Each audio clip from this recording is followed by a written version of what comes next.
Bueno, ya estamos nuevamente junto a ustedes y vamos a presentar a la siguiente invitada. Nosotros cumplimos con lo prometido y si anunciamos a alguien es porque ese alguien ya está aquí con nosotros. Y además alguien que va a poder compartir con nosotros mucho de esta profesión, del periodismo, de la comunicación, pero tiene algunas cositas que yo no comparto en el sentido de la práctica, que es maratonista. Vos imaginate, yo no corro ni el ómnibus voy a correr maratón. O sea que tenemos mucho para hablar. Y otra cosa que tampoco compartimos es que es muy buena en la cocina, le gusta mucho. Sí. Otra cosa de la que tenemos mucho para aprender hoy de Erika Hoffman. ¿Cómo estás? Buenos días. Bienvenida. Muchas gracias por la invitación. Nosotros contentísimos de tenerte por acá porque contigo vamos a repasar esa tremenda carrera que tenés, tanta formación. Erika, ¿siempre fuiste muy estudiosa, que te estudiaste de todo? Sí, siempre fui muy estudiosa y siempre tuve muchas inquietudes. Y eso, en realidad, en el momento de decidir qué iba a hacer, fue un problema, porque cuando uno tiene 17 años y le gusta todo, es como muy... Yo no soy de esas que dice, voy a ser arquitecto, voy a ser ingeniero. Vengo de una familia, todos profesionales, por lo tanto había como un mandato de decir... Sí. Mi abuela fue una de las primeras 5 mujeres ingenieras de este país, con lo cual, para ser mujer, en esa época mi abuela había nacido en el 13, así que imagínense. Y tuvo además 5 hijos, así que digamos que cubrió esos dos aspectos de mi vida. Yo iba a ser ingeniera. Y no sé si fue un poquito de rebeldía adolescente o que toda la vida me había gustado gestionar y trabajar con gente. Que dije, no voy a estudiar ingeniería, voy a estudiar ciencias de la comunicación. ¿Qué te pasó? Decía la abuela, y además, ¿no? Voy a estudiar, y además estudié profesorado de matemática, porque era muy buena con las matemáticas. Dije, bueno, voy a canalizarlo por este otro lado. Ajá. Mi abuela, en realidad, un ser de luz que vivió hasta los 101 años y siempre aportó, y fue una mujer que siempre trató de que todo el mundo viviera feliz, ella le iba a dar lo mismo, con tal de que yo lo hiciera bien y lo hiciera con gusto. Así que nunca tuve ningún cuestionamiento. Yo a veces pienso, y el otro día le decía a mis hijas, miren, si hubiese estudiado ingeniería de sistemas me hubiera llenado de plata. Le decía, ¿no? Y entonces dicen, bueno, mamá, estás a tiempo todavía, andaste a la facultad con todo de lo nuevo. que hiciste, podría ser, porque economía sí que lo hiciste. Sí, porque ahí arranqué a estudiar comunicación, quería estudiar periodismo porque en ese momento era lo que me imaginaba que se podía hacer estudiando comunicación. Después fui descubriendo otras cosas. Me gustó mucho, después empezando a trabajar, que arranqué a trabajar bien jovencita, todo lo que tiene que ver con producción 360, ¿no? Que había todo muy moderno para ese momento, ¿no? Porque ahora uno escribe, saca fotos, hace el videíto, lo sube. En ese momento la producción 360 no era tan común. Yo trabajé con Emiliano Cotelo en Perspectiva y fue como una segunda facultad. Aprendí a hacer de todo, salía al aire, editaba, mega de todo. Y sentí que la parte de economía era flaca en mi formación. Entonces, todo lo que no podía hacer, que uno lo aprendiera solo, dije, voy a ir a estudiar algo. Y entonces hice un posgrado en economía, me fue muy bien. A mí ahí la economía me gusta mucho. Mi madre es economista, así que nada. Ahora, vos fíjate qué curioso eso, ¿no? Porque en general uno se inclina o por los números o por las letras. En tu caso, mezclaste ambas facetas. Mezclé ambas facetas y después he descubierto que hay varios colectivos que apuntan a juntar el arte y la ciencia. Y ahí es donde para mí se juntan como las letras y los números. Conozco muchos ingenieros que después se han volcado al área de la comunicación o la gestión cultural. Yo tenía compañeros en la facultad, Cotelo es uno de ellos, Gerardo Grieco es otro, ¿no? Estudiantes de ingeniería que después se volcaron hacia ese otro lado. Y bueno, yo en ese momento no se me ocurrió que esto podía ser parte de lo que iba a hacer en mi vida y la vida después me fue llevando. Mira, ¿y el primer trabajo a qué edad fue? ¿Te acordás? Bueno, a los 16 años yo creé mi empresa de animación de cumpleaños infantiles. Esa fue como mi en ese momento yo no decía que tenía una empresa, ¿no? Te lo estoy diciendo ahora a la luz de los años. Yo era jugadora de voleibol y además participaba en un movimiento que se llama Movimiento Infancia y Adolescencia, parecido a lo que puede ser los Scouts, donde hacíamos desde quinto de escuela hasta segundo, tercero de liceo, íbamos como educandos y después pasé a ser líder. Entonces, esa parte como de animación, de liderazgo la tenía muy presente, me divertía, y con una amiga que iba al liceo conmigo y además jugaba federada al vóley conmigo, dijimos, ¿qué te parece si las tardes de sábados y domingos, que nos quedan unos ratos libres, no nos dedicamos a animar cumpleaños infantiles con la idea de volver a los juegos tradicionales? Entonces, las carreras de embolsado, llevar la papa en la cuchara, recuperamos como esas tradiciones culturales y armamos una grilla y empezamos a animar cumpleaños y la gente nos llamaba. Además, nosotros las dos jugábamos al vóley en el liceo y en ese momento jugamos federadas por bohemios, que jugamos muchos años. No nos quedaban muchos huecos vacíos, pero los aprovechábamos. Es fuerte, ¿no? Porque en ese momento que hoy te los imaginás a los chicos sentados, viendo una peli, mirando el celular, en aquel momento el huequito que tenías lo cubrías con actividades y aparte estar juntos. Vos dijiste, me gustaba gestionar y estar con gente. Y yo pensaba a los 17 años qué gestión podía hacer y te iba a preguntar y ahí lo quedó clarísimo. El emprender desde ese lugar también tuvo que ver con la gestión y estar con los chicos y con tus pares, pero también con los padres tenías que negociar. Sí, y en realidad siempre disfruto mucho de estar con la gente y me relaciono muy bien con todos los grupos etarios. Tengo amigos muy mayores y me llevo muy bien con las amigas de mis hijas, por ejemplo, ¿no? Que a veces me las llevo para afuera, el otro fin de semana me llevé 6 chiquilinas y la paso bien. Bárbaro. No es que digo que se termine este fin de semana, porque no, voy, la disfruto al nivel que uno lo puede disfrutar. Y de verdad que tengo como una energía especial que a veces es buena, a veces soy un poquito intensa porque nunca me canso, ¿no? Entonces a veces en mi casa me dicen, mamá, ya está, se acabó el día y yo sigo pensando en otras cosas que puedo hacer o que puedo transformar, pero bueno, trato de aprovechar algo que puede ser un don, yo qué sé. A mí me quedó marcado esto que decías de Cotelo, ¿no? En esa faceta de periodista, cómo para vos marcó un antes y un después y fue de cierta manera una escuela, como decías recién. Pensando en los entrevistados y en las personas que has tenido enfrente y también basándonos en eso que comentabas, ¿quién fue quizás esa persona que más te costó entrevistar o que realmente te marcó de cierta manera? Porque dijiste, bueno, es complicado de encarar como entrevistado o para preparar simplemente lo que le querías consultar. No sé si tengo una entrevista más difícil, sobre todo porque ha pasado mucho tiempo y he tenido como distintos abordajes. Creo que cuando yo trabajaba en producción periodística para Emiliano, yo era muy chiquita. Entonces, lo digo como en el buen... Después hay cosas que la vida te muestra, que tenés como una mirada diferente, conversaciones que tenés con otras personas que te traen, no sé, hoy prepararía las entrevistas de otra manera. Me parece que más allá de ir, leer, en ese momento teníamos como un trabajo muy de mirar qué habían dicho en otras entrevistas. No había internet, había muy poquito internet, ¿no? El otro día les contaba a mis hijas, ¿no? Escuchábamos el sonido del módem cada vez que te conectabas y los otros no se podían conectar, aunque esa radio en ese momento fue una radio de punta y tenía toda una estructura que nos facilitó mucho trabajar en las mejores condiciones, pero íbamos al archivo de los diarios que teníamos guardados, ¿no?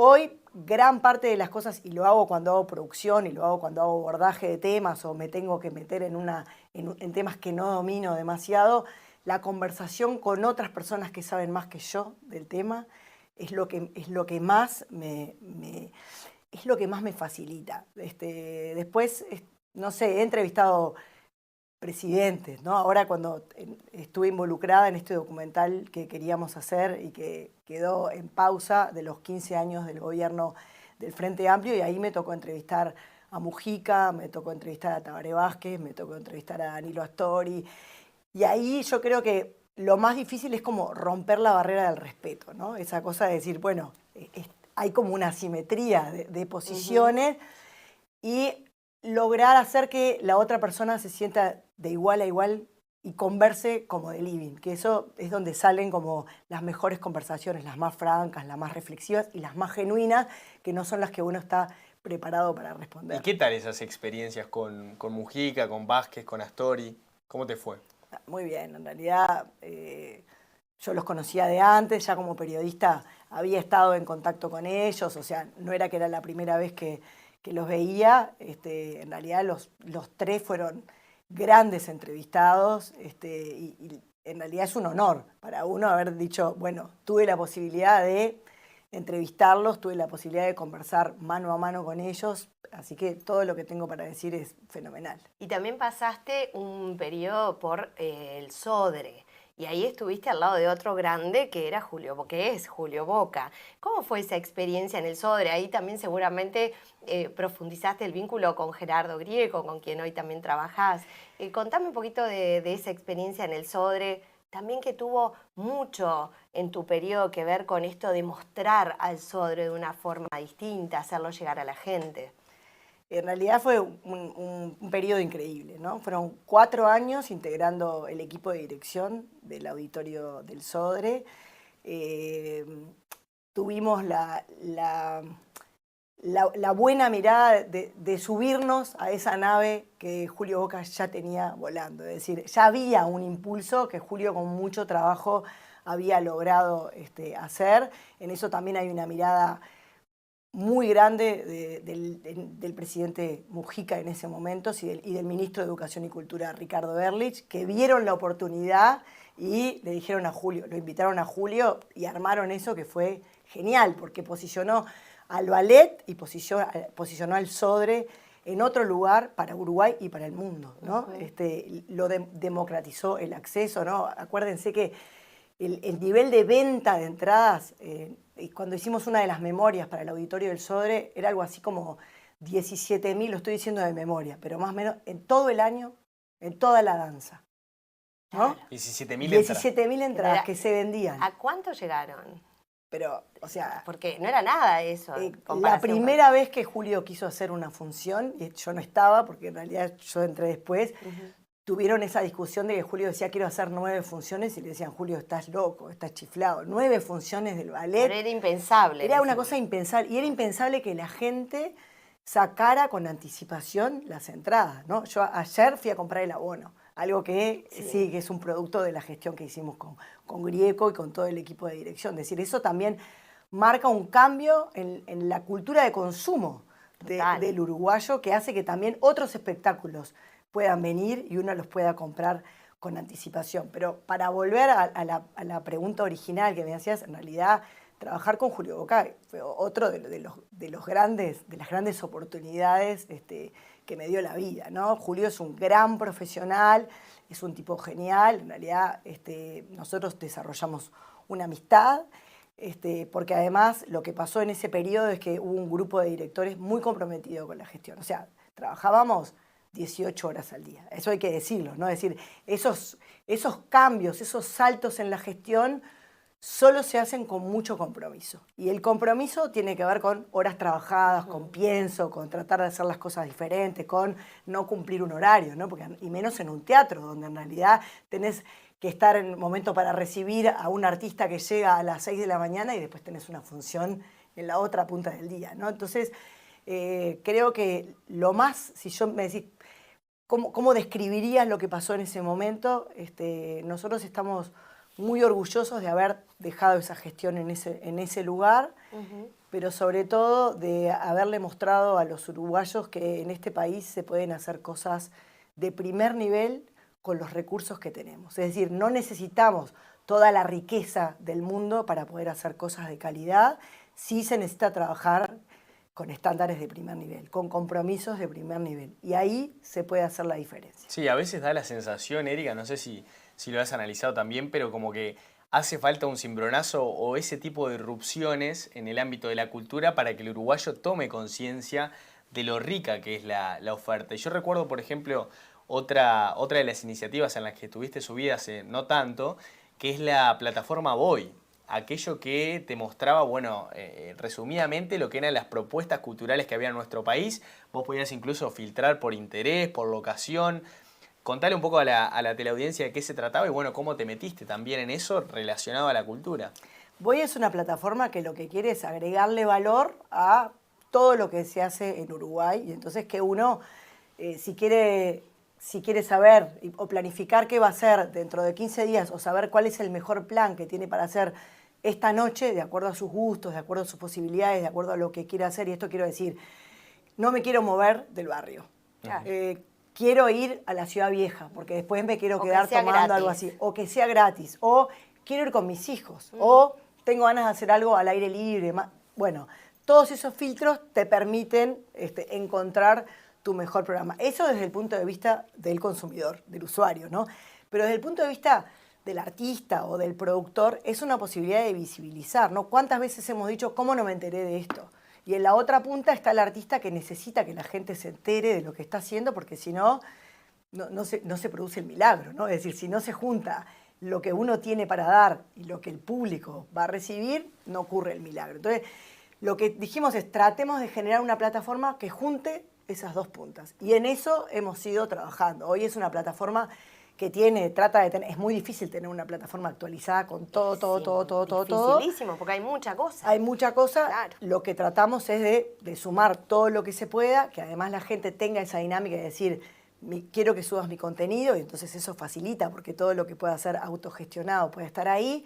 En una primera etapa dijimos, vamos a incluir a Montevideo, y después incorporamos ya en el verano pasado todos los departamentos que tenían que ver con la temporada de verano, y luego de a poco hemos incorporado festivales, ferias y otros acontecimientos para que la gente los tenga a disposición. Es una aplicación que ya es está... una web, no es una web. aplicación. Ahí está. Una plataforma que está disponible, bueno, uno puede acceder por computadora, por celular, con B corta, voy del verbo ir, así que bueno, le aclaramos a la gente por si acaso. Sí, porque saben que está ahí disponible. Has trabajado mucho también en lo que tiene que ver con la comunicación política, con la comunicación incluso del ámbito internacional. La verdad que en esa mujer inquieta y llena de iniciativas has pasado por muchas áreas, incluso desde el lugar de organismos internacionales, ¿no? Que uno te ve en la radio, pero en realidad has pasado por organismos de los más relevantes, vinculados a Naciones Unidas y demás. Entre 2011 y 2012 estuviste en el proyecto del Diálogo Nacional por la Seguridad Social, que en aquel momento se veía bastante lejano un cambio, ¿no? Pero ya se estaba dialogando en ese momento y tú ahí tuviste un rol importante. ¿Cómo viste después la comunicación que se dio una vez que se acaba de dar la reforma, 10 años después?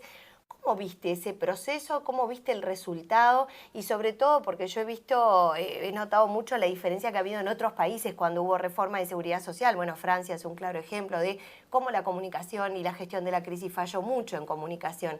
¿Cómo lo viste y cómo lo ves acá en Uruguay aún? A ver, en ese momento que yo participé del Diálogo Nacional de la Seguridad Social, creo que fue muy de avanzada.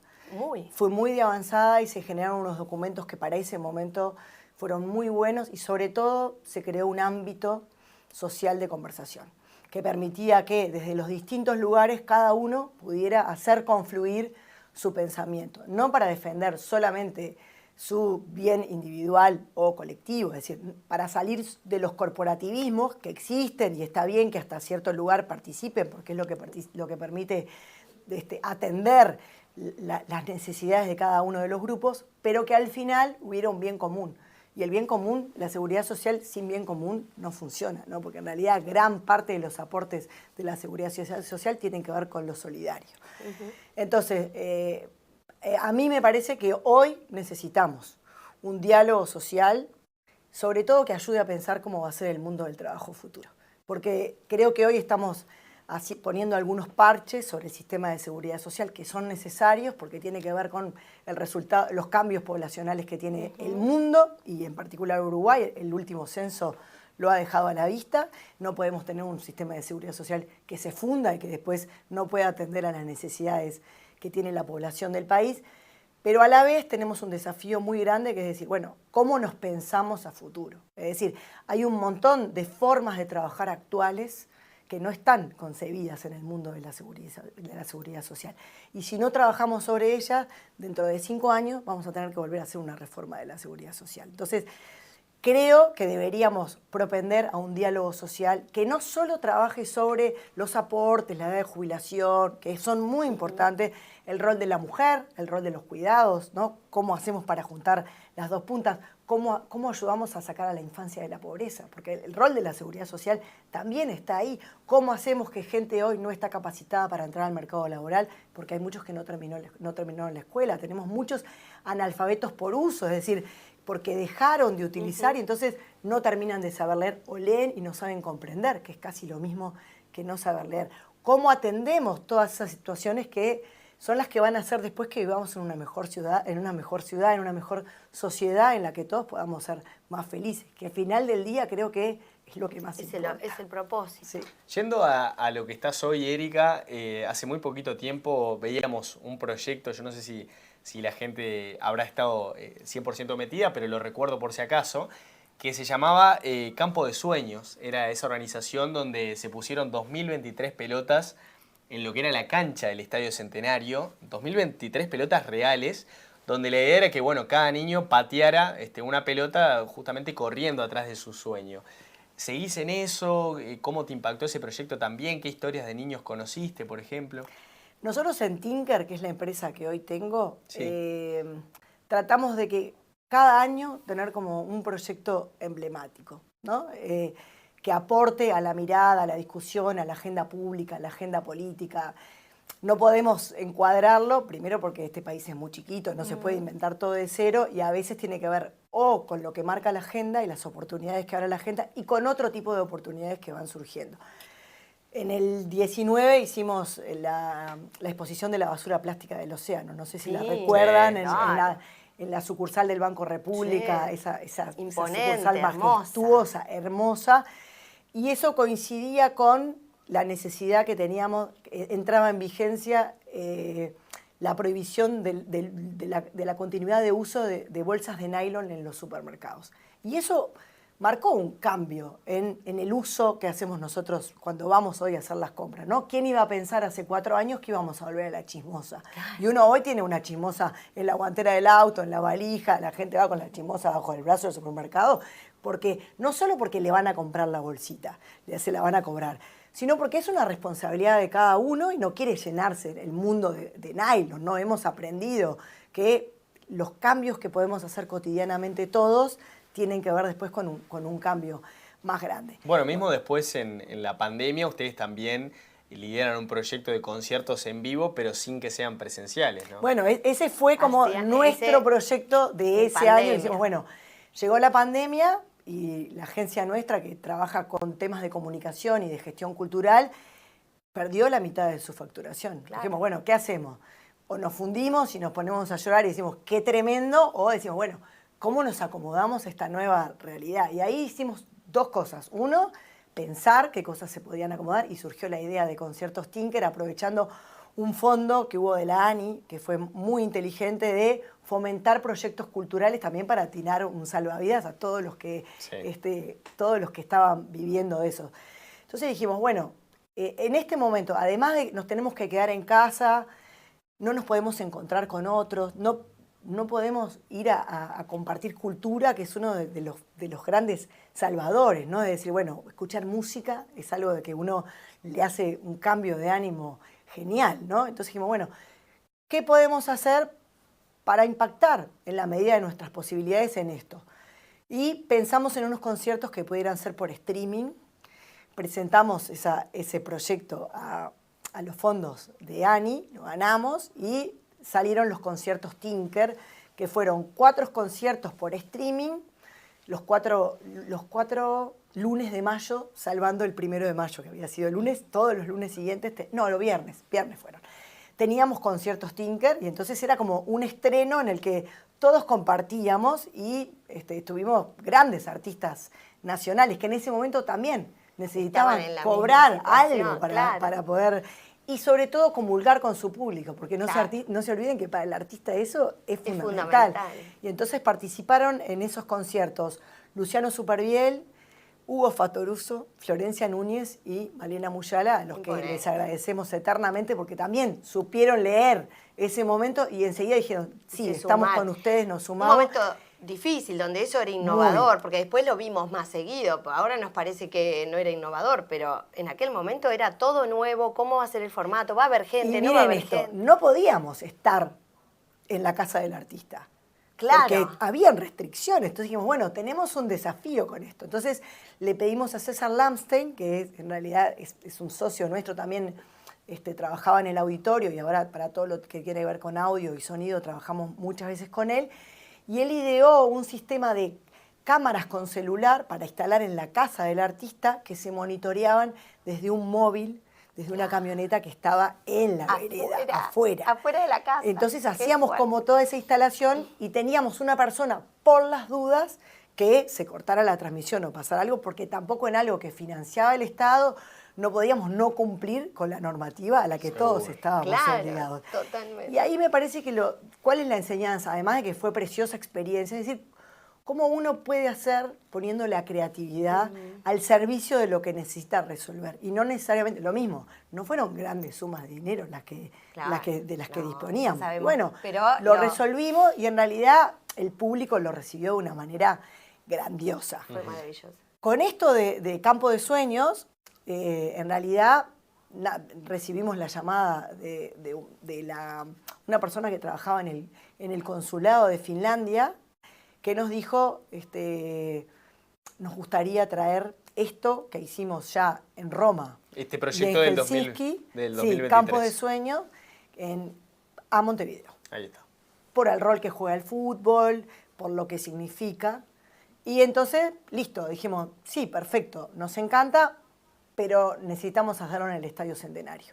Porque si hablamos de sueños, que ahí había una cosa muy de imaginarnos, ¿no? Porque decir, no es literal, ¿no? Es decir, los chiquilines tenían que venir con sueños pensados, trabajamos con los adolescentes en los liceos, en la proyección de sus sueños. Después, post pandemia, nos parecía que también era muy importante porque muchos de estos adolescentes quedaron muy rotos después de la pandemia. Entonces, poder proyectar y poder dejar sueños frustrados atrás era como el juego que proponíamos. Entonces, la invitación fue a que vinieran esos 2023 chiquilines de todo el país, cada uno a patear una pelota que después se la podía llevar y decir, cuando entro a la cancha, simbolizo que dejo un sueño frustrado atrás y vengo a patear un nuevo sueño. Qué divino, la verdad. Y ahí juntaste esa otra pasión que tenés, que son las maratones, el deporte. Evidentemente una mujer que desde muy joven, ¿no? Fuiste activa desde lo intelectual, desde lo físico. Así que bueno, un gustazo haberte tenido hoy y seguro te seguiremos y seguiremos sabiendo más de vos, pero felicitarte por tanta trayectoria. Sí, y esperamos a ver con qué proyecto nos sorprendés el año que viene. Momix, busquen Momix. Bien. Tuvimos una partecita ya en abril de este año y ahora venimos con un espectáculo que se llama Alice, que próximamente estará a la venta, y tenemos una sorpresa con Jorge Moris, que viene a hacer ahora una corta temporada de cierre, aunque son 7 funciones en el Teatro Solís, así que tan corta no es, pero no se queden sin sus entradas, que ahora están a la venta y están al 50% hasta el 24 de diciembre, así que es un momento genial. Y Moris viene con una sorpresa también en año electoral. Claro, para con todo. cerrar seguramente, y ahí vamos a tener un gran espectáculo. ¿Directamente en el Solís? Directamente en el Solís, en Porticatel pueden comprar las entradas, ya están a la venta, y Momix próximamente van a estar a la venta y se pueden comprar también con el abono del sobre. Muy imponente. Bien. Bueno, ya dejamos aparte noticias para que se vayan organizando. Muchas gracias. Gracias por la invitación, un placer. Muchas gracias.